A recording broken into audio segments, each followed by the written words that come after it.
Monsieur le bâtonnier, comme vous venez de le souligner justement, quand? C'est une question de rhétorique.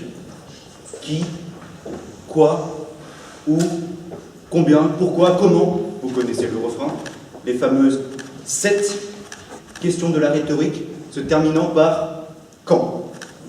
Car la véritable question, comme vous l'avez proposé, et que tout le monde d'ailleurs se pose, quand? Mais quand donc tout cela va-t-il s'arrêter? Le quand est devenu la bête noire, le dossier qui dérange, une sorte de non-lieu pour la nation. Le quand est devenu superstar en cette année 2019. Le quand a volé la vedette au pourquoi. Car ce n'est pas vraiment quand cela va s'arrêter qui est posé comme sujet, mais plutôt pourquoi. Pourquoi la France doit s'arrêter quand les gilets jaunes passent au rouge? Pour commencer, prenons les indicateurs qui mènent à une situation périlleuse telle que nous la connaissons. La France va mal.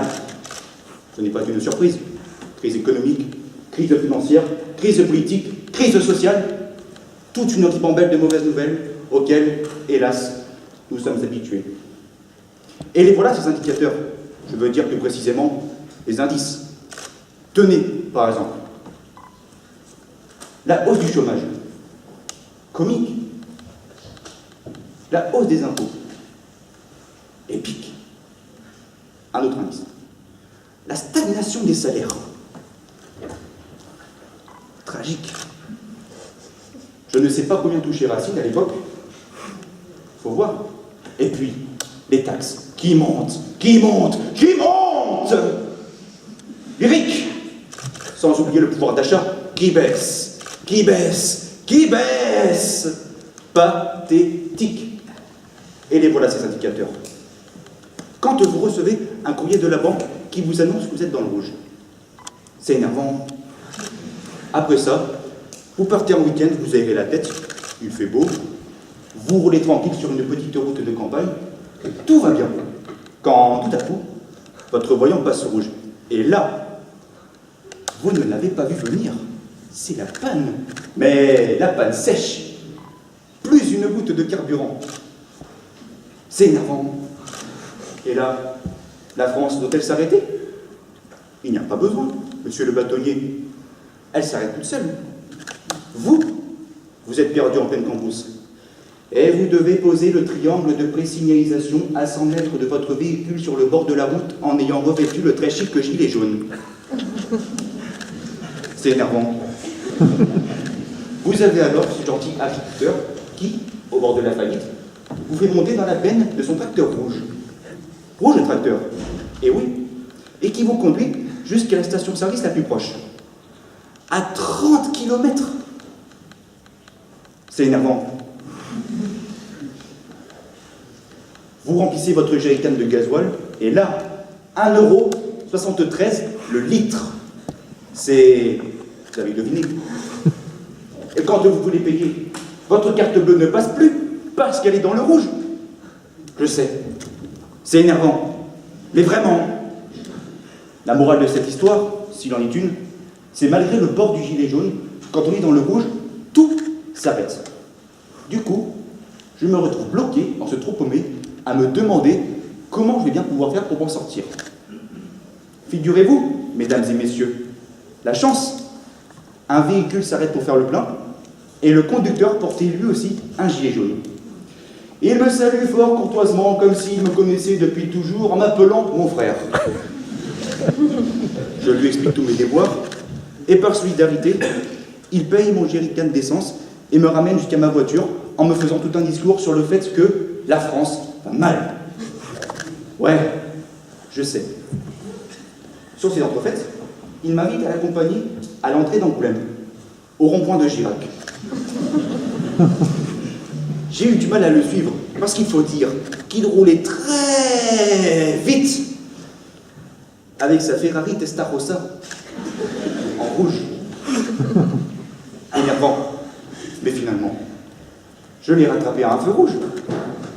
Et oui, car tout le monde s'arrête à un feu rouge.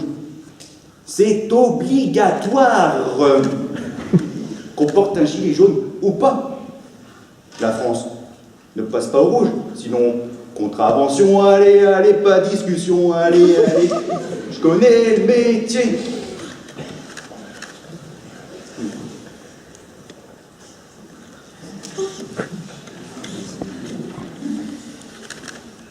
Et puis, c'est bien le feu rouge.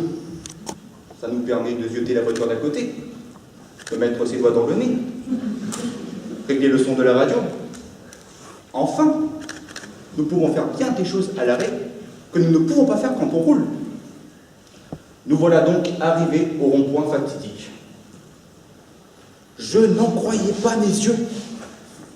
Tout le monde en gilet jaune. Cela ressemblait à une réunion de chantier. Il y en avait même qui portaient des casques de protection. Alors, un grand monsieur, un architecte, enfin, je crois, prend la parole et nous lance ainsi la France va mal. Il nous parle du chômage, des impôts, des taxes et du pouvoir d'achat. Il faut reconstruire l'édifice de la République, poser les échafaudages d'une nouvelle France pour qu'elle aille mieux. Pour cela, il faut être entendu par tous. Et nous avons déjà diffusé l'information aux automobilistes qui passaient par le rond-point. On fait avec ce qu'on a. Et bien évidemment, au bout d'un certain temps, on a vu plein de gens arriver en bleu. Pas de discussion, allez, allez, je connais le métier. Alors je commence juste à comprendre pourquoi certains portaient un casque de protection. Je me suis pris une logique dans la figure fatale. La tactique du gendarme. Résultat des courses, je me suis retrouvé chez le dentiste. C'est énervant. Et puis, ça fait mal. Ouvrez bien en grand. Ah. Fermez-la. Ouvrez-la. Ah. Fermez-la. Ouvrez. Ah. Fermez. Avec ça, la contestation, on ne sait plus trop quand on doit l'ouvrir ou quand on doit la fermer. Parce que si on l'ouvre trop, cela ne plaît guère à la démocratie, apparemment. Mais si on la ferme trop, la démocratie n'existe plus. C'est le danger. Du coup, il a fallu que je réponde de la disparition soudaine de mes molaires. Et j'ai dû me rendre chez un avocat qui, lui-même, vantait les prouesses des gilets jaunes à coups de code civil en rouge. Car oui, rouge est le code civil. Et les gilets jaunes passent par le rouge du code civil pour ne pas être arrêtés par le bleu de la République. Mais figurez-vous qu'on m'a quand même laissé passer le dimanche 3 mars pour aller offrir à ma grand-mère un joli bouquet de jonquilles. Alors, monsieur le bâtonnier, honorable membre du jury, mesdames et messieurs, quand les gilets jaunes passent au rouge, la France doit-elle s'arrêter? La réflexion est un vaste chantier qui prend son temps, qui pense à l'avenir, qui échafaude de nouveaux projets, qui cherche des solutions. Les gilets jaunes essayent de le faire dans un esprit de grande envergure, d'interpellation et de rassemblement. Mais pour en débattre, leur palais Bourbon à eux, ce sont les ronds-points, les routes et le temps. Ne cherchez ni les débordements, ni les violences dans mes propos pour découvrir la minorité qui s'y livre. Mon argument est tout simple. L'arrêt. C'est le mécanisme naturel qui nous permet de faire le premier pas. Et franchement, j'en connais bien un de gilets jaunes pour qui toute la France s'arrête volontiers. Et vous tous ici. Il est tellement sympathique et populaire que vous tous, bleu, jaune, rouge, le laissez passer, et même avec votre encouragement. Que ce soit au rond-point, sur les routes, quand le pays va mal, ou que le pouvoir d'achat fait la tête. Le seul gilet jaune qui rassemble tout le monde, il roule avec vous tous, et nous met tous d'accord, c'est le maillot jaune.